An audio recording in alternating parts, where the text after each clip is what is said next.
এবং দুই দল দেখছি এখন পর্যন্ত একদল ইতিহাস দিয়ে এক দলকে ছোট করার চেষ্টা করছে, আর দল ধর্ম দিয়ে ছোট করার চেষ্টা করছে। এই দুইটা নিয়ে বলবেন, সাথে যদি আপনি বলেন যে যদি আপনার কথা অনুযায়ী সব ঠিক থাকে, যে না জয়যুক্ত হয়, সেটা ইম্প্যাক্টটা কি পড়তে পারে? কোনো ইম্প্যাক্ট পাবে না। অনেকে না জয়যুক্ত হলে এক নতুন গভর্নমেন্ট আসবে, সেই গভর্নমেন্ট দেশ চালাবে একই ধারায় চলবে, এবং সে তাদের মতো করে চালাবে, নতুন একটা দল আসবে, তারা এসে সংসদ গঠন করবে, সংসদ নেতা হবেন একজন। তত্ত্বাবধায়ক সরকার ব্যবস্থা কি হবে?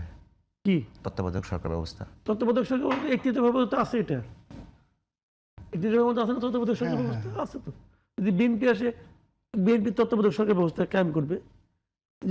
জামাত আসে, জামাত তত্ত্বাবধায়ক সরকার ব্যবস্থা। আপনার কাছে কি মনে হয় বাংলাদেশের রাজনৈতিক দলগুলোর মধ্যে সবচেয়ে বড় সংকট শান্তিপূর্ণ ক্ষমতা হস্তান্তর? সেই জায়গাটাতে কি আসছে সবাই? আমি একটা কথা বলি, মানসিকতা তৈরি হয়েছে।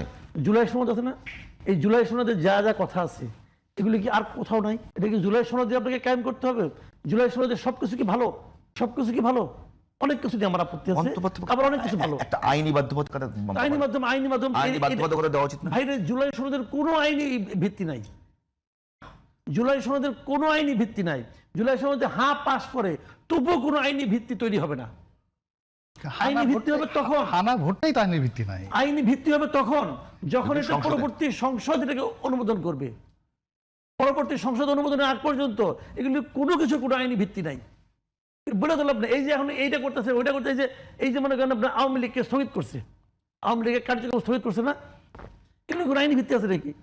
আগামী গভর্নমেন্ট যখন আসবে, আসে নিয়ে একটা সংসদ হবে, যদি সেই সংসদ প্রথম 30 দিনের মধ্যে এই ব্যাপারে কোনো সিদ্ধান্ত না নেয়, এই ব্যাপারে কোনো সিদ্ধান্ত যদি না নেয়, অথবা না, কিছুই বললো না, চুপচাপ বসে থাকলো, তাহলে এই জিনিসটা বাতিল হয়ে যাবে।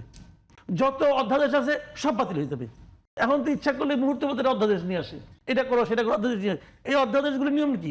অধ্যাদেশগুলোর নিয়ম হলো পরবর্তী সংসদ বসার পর সেই সংসদের প্রথম 30 দিনের মধ্যে এগুলির ব্যাপারে একটা সিদ্ধান্ত হতে হবে। যেগুলি পাস করবে, জুলাই অভ্যুত্থানকারীদের দায় মুক্তি দিয়ে যে অধ্যাদেশ দেওয়া হলো, সেটা একই অবস্থা হবে, সেটা বাতিল। নতুন সংসদ যদি এটাকে গ্রহণ না করে, বাতিল। সিম্পল ভাই, এগুলি নিয়ে এত গবেষণা কিছু না, এটা তো রকেট সায়েন্স না। এগুলো আমরা বহু দেখছি, যে অধ্যাদেশকে তারা অনুমোদন না করবে সব বাতিল, যেগুলি তারা বাতিল করে দেবে বাতিল, এবং যেগুলি নিয়ে যদি 30 দিনের মধ্যে আলোচনা না হয় তাও বাতিল। তাহলে কি তাহলে এইটাই মানে বেল আছে নাকি রে ভাই? মাসুদ ভাই, এইটাই বলি, তাহলে এইটাই কেউ যে জুলাই, আমি বলি দায় মুক্তি কি আগামী নির্বাচনের প্রধান ইস্যু হবে? না, কোনো ইস্যু না। ওগুলি যারা দিয়েছে তাদের মনের শান্তি। তাহলে আমি আপনাকে যেটা বলছি যে একেবারে যদি আপনি বলেন যে জুলাই অভ্যুত্থানে যারা অভ্যুত্থানকারী ছিলেন তাদের সিকিউরিটি নিশ্চিত করার জন্য সবাই ঐক্যমত্য পোষণ জুলাই অভ্যুত্থানটা কে করছে বলেন তো আপনি আমাকে?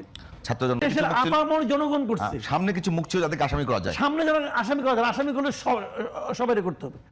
তাদের অন্যান্য কর্মকাণ্ডের জন্য করবেন, তাদের অনেক কর্মকাণ্ড আছে, ওইগুলোর জন্য করবেন। আপনি তো সুনির্দিষ্টভাবে করবেন। শেখ হাসিনাকে ক্ষমতা থেকে নামাইছে, এই অপরাধে কারো ফাঁসি হবে না। এই অপরাধে ফাঁসি হবে কেন? ওটা তো জনগণ মিলে করছে। পুলিশ হত্যার জন্য ওটা হতেই পারে। পুলিশ হত্যা, বলি পুলিশ হত্যার বিচার হওয়া দরকার ছিল। বিচার হওয়া মানেই কিন্তু সবাই ফাঁসি হয়ে যাওয়া না। বিচার হওয়া মানে কিছু কিছু ঘটনা ছিল, যে ঘটনাগুলি বিপ্লবের জন্য প্রয়োজনীয় ছিল, সেটা বিচার হলেই বুঝতো। বিচার হলে দুই পক্ষ যাইতো, আলোচনা করতো, বিচারক রায় দিত যে না, এটা আমাদের আন্দোলনের জন্য প্রয়োজনীয় ছিল, অতএব মামলা খারিজ হয়ে যেত। আওয়ামী লীগ কিন্তু ওইটা বলছে না যে অভ্যুত্থানের সময়, অভ্যুত্থান পরবর্তী যে ঘটনাগুলো ঘটেছে সেগুলো নিয়ে সবচেয়ে বেশি কথা বলছে তারা। আওয়ামী লীগ কি বলছেন আপনি? আওয়ামী লীগের ব্যাপার, এটা আমার ব্যাপার না।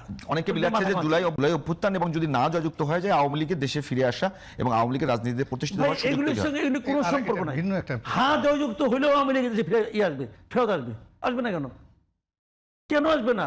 কারণ আওয়ামী লীগের কি গভর্নমেন্ট নিষেধ, কোনো আইনগতভাবে আওয়ামী লীগকে নিষিদ্ধ করা হয়েছে? একটা নির্বাহী আদেশে স্থগিত করা হয়েছে রাজনৈতিক কার্যক্রম।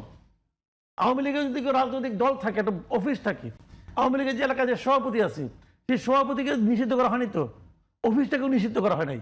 বলছে তুমি ওখানে যে মিটিং করতে পারবে না, তুমি যে একটা মিছিল করতে পারবে না। রাজনৈতিক কার্যক্রম স্থগিত করছে, তাও নিষিদ্ধ করে স্থগিত করছে। তাহলে ভোটের সঙ্গে না ভোটের সঙ্গে আওয়ামী লীগের ফেরা না ফেরা কি সম্পর্ক? আওয়ামী লীগের ফেরা না ফেরার সঙ্গে সম্পর্ক হলো যে মামলাটা হয়েছে সেই আইসিটি, সেই মামলার উপর ডিপেন্ড করবে আওয়ামী লীগের ফেরা না ফেরা। এর সঙ্গে না কি সম্পর্ক? আজকে মানুষে ভয় দেখায়, ফালতু।